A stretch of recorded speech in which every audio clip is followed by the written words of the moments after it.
Next up on Sanctuary, an exploration of the remarkable calling and service of chaplains in our community. Welcome to Sanctuary, bringing you conversation and stories at the intersection of life and faith.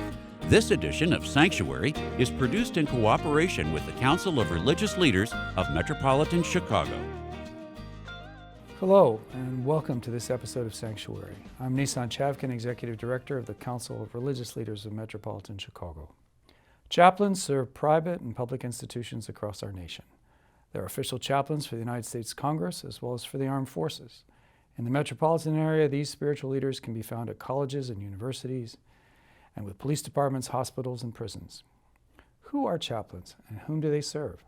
How does one become a chaplain, and what functions do chaplains perform? On Sanctuary today, we'll discuss these and other questions with two chaplains who are also national leaders in this remarkable vocation. Our guests are Dr. David Lichter, retired Executive Director of the National Association of Catholic Chaplains and part-time professor at Loyola University Chicago's Institute of Pastoral Studies, and Rabbi Joseph S. Ozarowski, Rabbinic Counselor and Chaplain, JCFS Chicago, and President of Neshama, the Association of Jewish Chaplains. Gentlemen, welcome to Sanctuary. Thank you. So glad you're here. Good to be here. Thank you for making time. And let's start really at the beginning. Or basic, I think, for all of us. What is chaplaincy? How would you define the office of chaplain? David, let's start with you. All right. As you had said in your introduction, chaplaincy has been around a long time. Probably in the last 40, 50 years, there's been a much greater development of the profession, as it seemed to be much more of a specialized service for people. And in the context of it is really differentiated from someone who is a religious leader of their own congregation.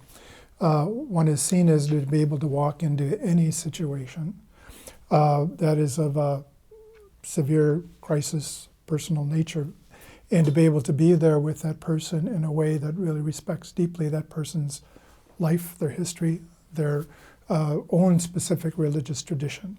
So the chaplain, in many ways, while specialized, has to be able to be with people in all of their situations, in whatever their own personal cultural background is. That's a big brief. That's a lot of work. Joe, you've been a chaplain out there for a long time. How does that go? What goes into this? All these functions, it sounds like a lot of ground to cover for just one person.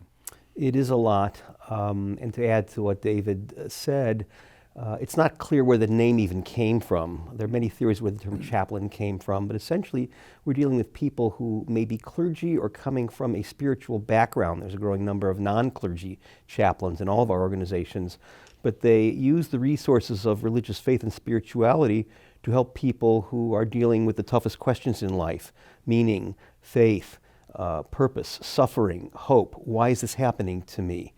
And essentially, from what I understand, the word chaplain came from clergy who were operating outside of a formal church or synagogue setting, but it covers all of us who deal with what we call today, what used to be called pastoral care, is now more often called spiritual care. So we try to journey with the person wherever they are. If they are suffering on the margins of the community, dealing with crisis, trauma, illness, loss, or many sorts of other things, addiction, other types of life situations, and we can't fix it, and we're not therapists, but we try to offer them the type of spiritual support that will help them move forward wherever they're going to go. And obviously, as I understand it anyway, chaplaincy is not limited to any one particular tradition, that we have a lot of chaplains coming from all sorts of faith backgrounds here in the United States. Is that true? Yeah. There's a nascent Muslim Chaplain Association that we have both had connections with. The Jewish group is the more recent. The NAJC, which is David's group, is much older than ours. We started in the late 80s, but we've grown dramatically since then. And how old is NAJC? At the end of what was our Vatican II, so 1965, at that time the United States Catholic Conference decided they really need to have people trained to be able to work in settings where specialized types of service is expected. And so it was in 1965 where they began to really focus on priests, because priests were the chaplains, right? And it was in the early 70s, in 1973, when they decided at that point, well, gee, religious and lay and others couldn't be doing this work. And therefore, since 1973, it's really been open to all. In fact, here in the Archdiocese, we have almost 60 members, 45 of which are lay people. Wow. Only 7 are priests, 5 are religious. And so it's a very different profile now of those who are doing the work within the Catholic tradition. And it's been important for those who are doing the work to sense it really to be a call, to be able to be doing this work in a way that it is truly both a profession, and yet in our language would be a ministry, continuing a healing ministry. And it's a beautiful ministry, and I think for us, our challenge is always, as Joanna spoke earlier, it's to make people aware that this truly can be a ministry for people, to be doing this work professionally in settings on the margins, and not in parishes. Well, help me here, because a lot of the stuff that Joe articulated and you articulated, both of you, about the questions you're facing and the resources you're drawing on, it sure sounds like clergy training.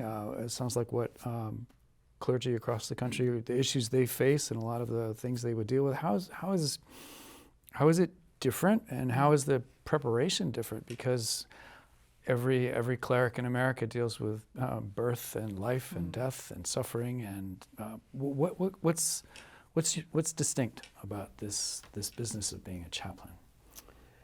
I think what's distinct about it is that we, in many ways, would see ourselves as specialists in spiritual care. Using the medical analogy, perhaps a parish minister or priest, a congregational rabbi would be looked upon as a general practitioner, and they have some equipment to do all sorts of pastoral things, basic pastoral counseling. And we are more specialists in this area, which is why we will take referrals. In fact, we organized our local program here in Chicago with the input of the rabbinical groups so that they would make referrals to us and we could make referrals back to them if that were appropriate. But we're specialists, and we are specially trained. The training is called CPE, Clinical Pastoral Education. It's not textbook training. You can't learn this in a textbook, even though there are didactic parts of it. It's usually done in a healthcare setting, and it's very clinical. I can speak for my own training, where after the first week of orientation, they throw you into the hospital and you start visiting patients and writing up your visit accounts as verbatim encounters, and you share them with the group. And you look at what was going on in the encounter, you look at what was going on inside of you, and the theological implications. And so there's a great deal of training in listening skills, group process, the theological backgrounds behind it, and also self-reflection. Without those things, you can't really offer ministry and support to people who are suffering without being able to look deeply inside yourself. And as a profession, we've really have worked on clarifying what competencies people need to do this. Since 2004, we've had common competencies that were revised in 2016 that really look at kind of 4 areas. We had 31 common ones we use. One is just around theory and theory. In other words, our understanding of the psychological, ethical, religious theories that we need to have well adapted ourselves to and interiorized. An area of our own, what we call identity and conduct, who we are, strengths, weaknesses, our professional code of ethics, how we are to be in boundary situations with people. Third area is the professional, where, again, who are we in those settings, and how do we work with our disciplinary team, how do we provide assessments, plans of care, how do we document. All of those things are part of our competencies. And the fourth area is, in the setting we are in, how well do we know that setting, and how do we work well within the cultural setting as a spiritual leader.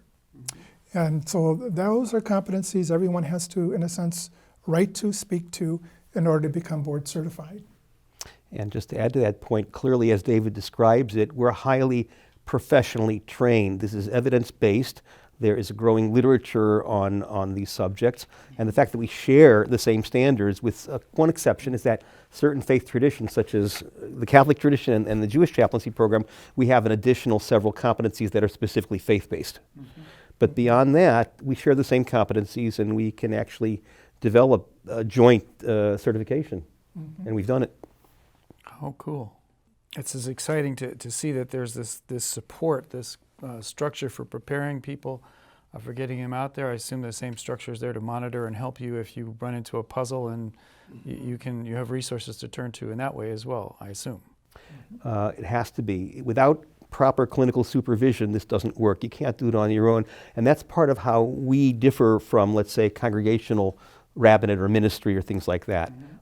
We have it's officially based supervision within your setting, whatever the setting is.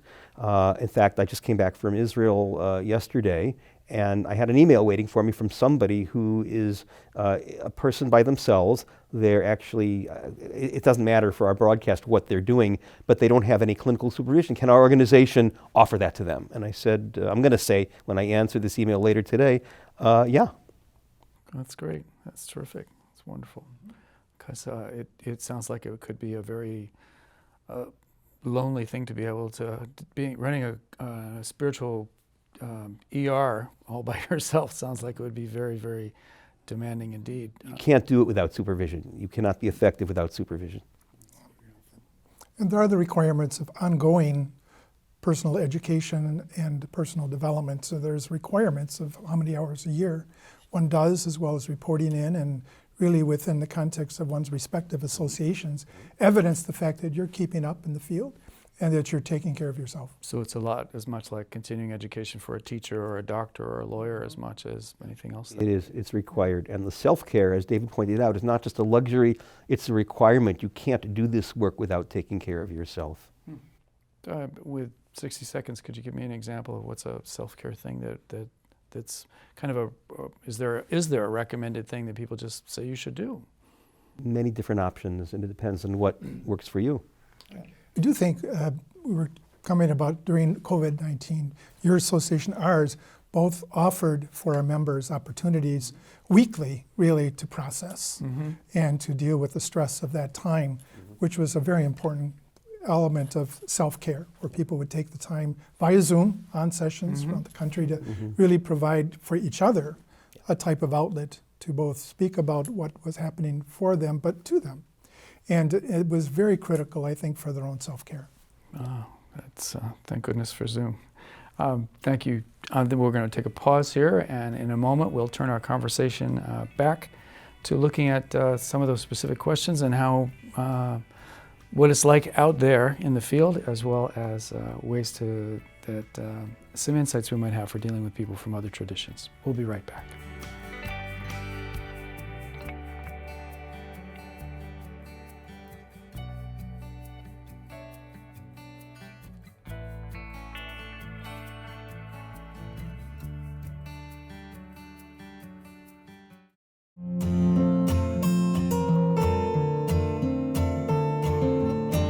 Metropolitan Chicago is one of the most religiously diverse areas in the world, and for more than a half-century, Sanctuary has reported and reflected on our faith-filled community. Sanctuary tells stories of faith from both inside our houses of worship to the streets and neighborhoods where faith is acted out every day with acts of kindness and concern. From food pantries to peace initiatives, from worship services to servicing the poor, Sanctuary has a proud history of reporting on the goodness that flows from our faith traditions. Watch Sanctuary every Sunday at 12 noon.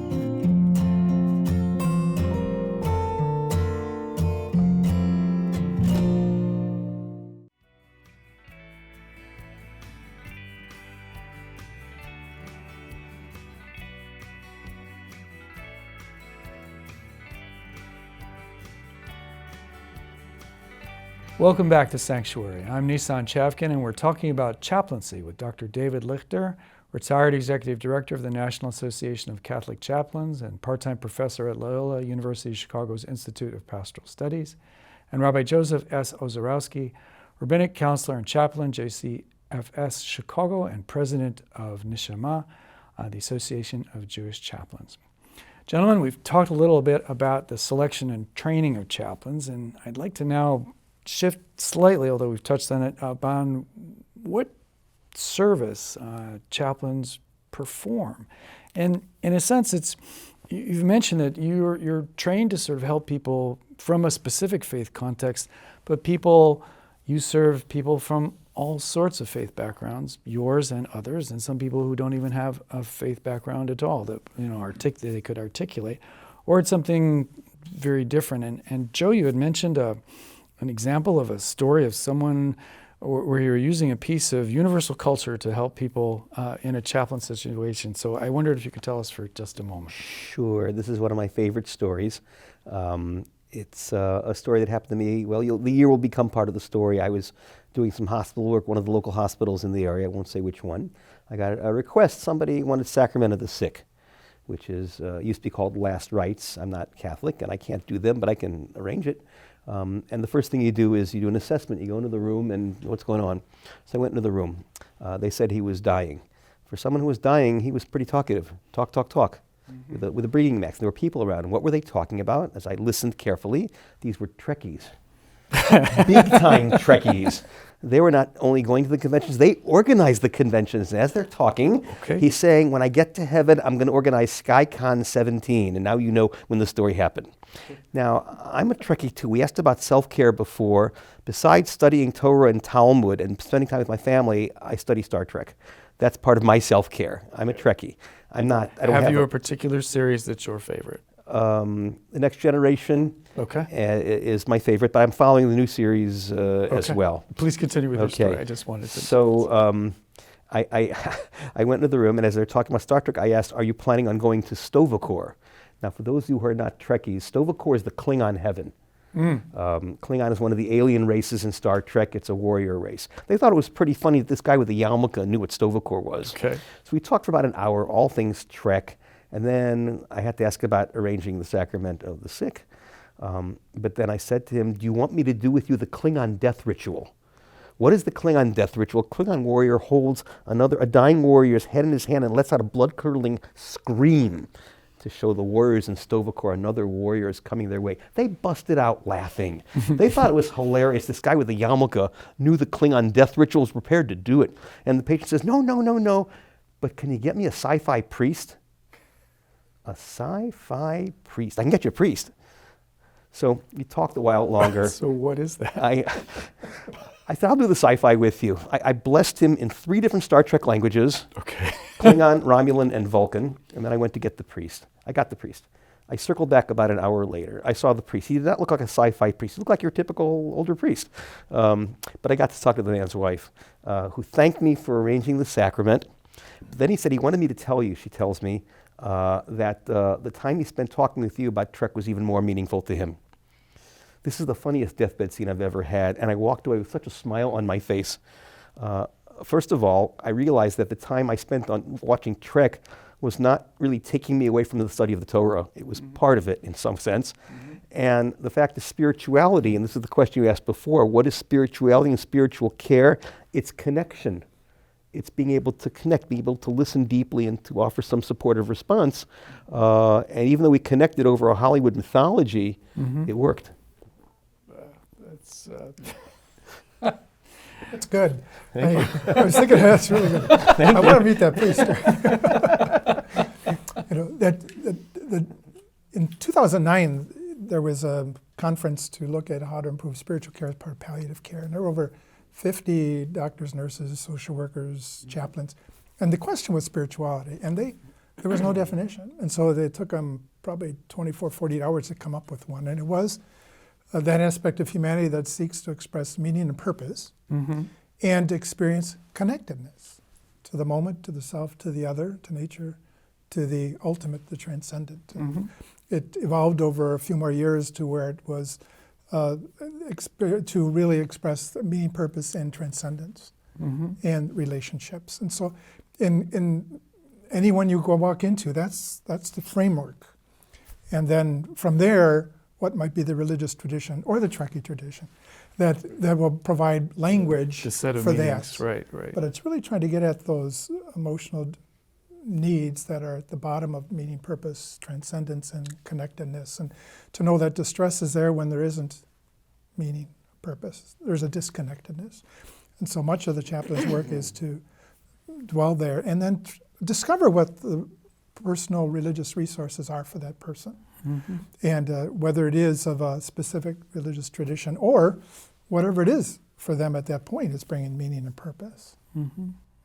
That's when you, having been in those moments where you can't, where the spiritual resources feel blocked or distant or broken. What is the chaplain's job there? Do you stay in that space with them as company? Do you help them repair? How do you see your vocation in those moments of crisis?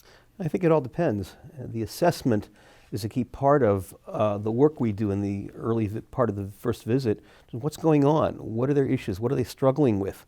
Where are they? The words we talked about before that David mentioned earlier, I think are key to this. And I would add from a Jewish perspective, in addition to those issues and the idea of spirituality being something beyond who or where you are, I would suggest that beyond the theological definitions in the Jewish tradition, community can be a source of spirituality. In fact, the cutting edge of Jewish chaplaincy, we have Jewish chaplains in hospitals who work for their health systems, elder care facilities, end-of-life hospices.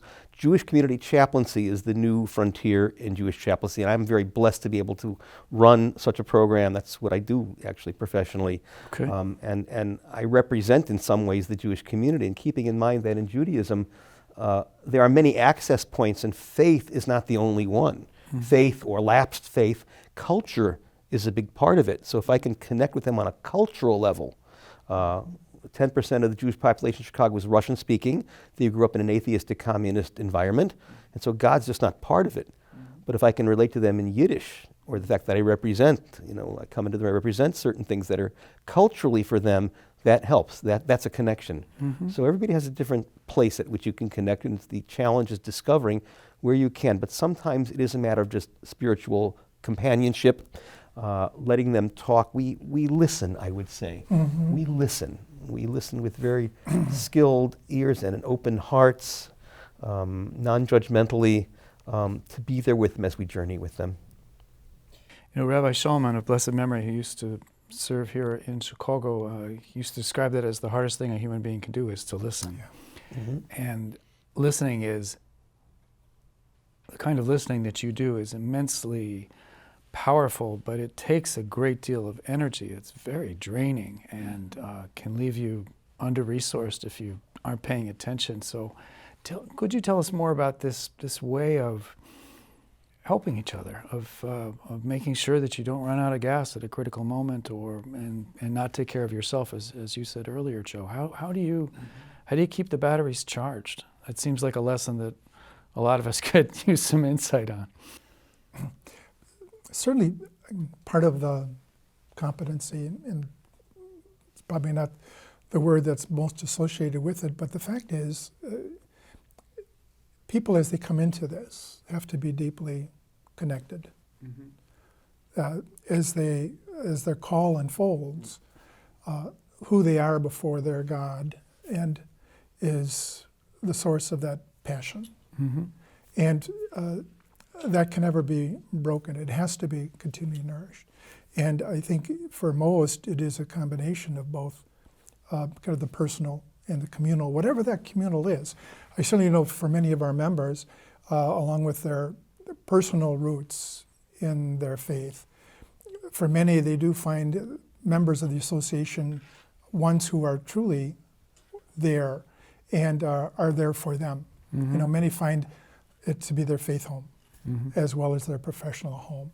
And there's a wonderful looking out for each other in it. But people have to really make that covenant to care for themselves. I know many, again, during COVID, it was the outreach of others to them, as well as the care within their families that they needed to do. So it may seem common sense, but it's not always easy to stay rooted in one's own deepest center and to truly be working out of whatever that religious roots is. I think of some time ago in Milwaukee, going to visit my sister-in-law, on the elevator, and there was a bed there, but next to it was a chaplain who had her Catholic book. I said, "Oh, are you a Catholic chaplain?" He said, "Well, I'm a chaplain who happens to be Catholic," which, again, mm-hmm. the motivation, the roots mm-hmm. within his tradition, but profoundly sees himself in that profession and being fed by his own tradition and by the lives of the people who they're in contact with.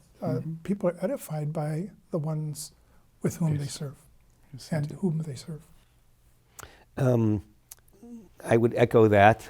We're also fed by our traditions. We may or may not actually use them in the work depending on with whom we're working. There are Jewish chaplains who serve Jewish constituencies and those who don't serve Jewish constituencies. It all depends. But inside, we're nurtured by our own traditions. And when we're present, the Protestants use the term ministry of presence. I think Catholics do too. We've adopted it, even though it's not from our lexicon per se. But presence means we're journeying with them. We're not them. And so there's a non-judgmental piece that allows us to maintain a professional boundary at the same time that we're offering empathy and reflective listening, and those are the skills that we're trained in to help them as they speak to us. Got it. Well, I think those are the capacity for listening and connection, that being open to being present and to connections to transcendence are things that all of us can use. In our closing seconds here, thank you so much for offering these insights and talking about this vital work, and to learn that you don't have to be ordained to do this necessarily. And I understand both of you are open to new recruits here in Chicago. So if you could each tell me just where people should go online, we'll flash that information for them in just a second. David, where does one go? So our website is NACC.org, National Association of Catholic, NACC.org. People can go to that website and find the number to connect. They could also certainly contact the Institute of Pastoral Studies here at Loyola. They have a wonderful chaplaincy program that's been developing over the last 15, 16 years. They can contact either of them, but again, our website is one that can be quickly accessed, and our office is in Milwaukee, but we have a presence throughout the country. The web is everywhere. It is everywhere. We'd love to have more people. Good, Joe. And for us, we don't do the actual training. We send people to the various CPE programs, which are all over, and there are ways of finding that out. But if you want the resources of Jewish chaplaincy, so NAJC.org is our website. And if you're in the Chicago area and need a Jewish chaplain, check our local website, which is JCFSchicago.org, and just put in chaplaincy. We have a pretty extensive page there with many resources for illness, bereavement, other types of resources, and connect with us, and we can find you a Jewish chaplain. We don't charge for individual support. We also do programs at senior facilities, and we do charge the facilities for that. But if you need a Jewish chaplain, please reach out to us. We will respond. That's why we're here. Thanks so much. And my thanks to both Dr. David Lichter and to Rabbi Joseph S. Ozarowski, and to thank you both for joining me today and joining our viewers and teaching us about chaplaincy. We're very, very grateful that you were here and could spend time with us and offer up this remarkable vocation. Thank you for all of the work you do in our community. Thanks to everyone at home as well for tuning into this episode of Sanctuary. Till next time, we wish you good health and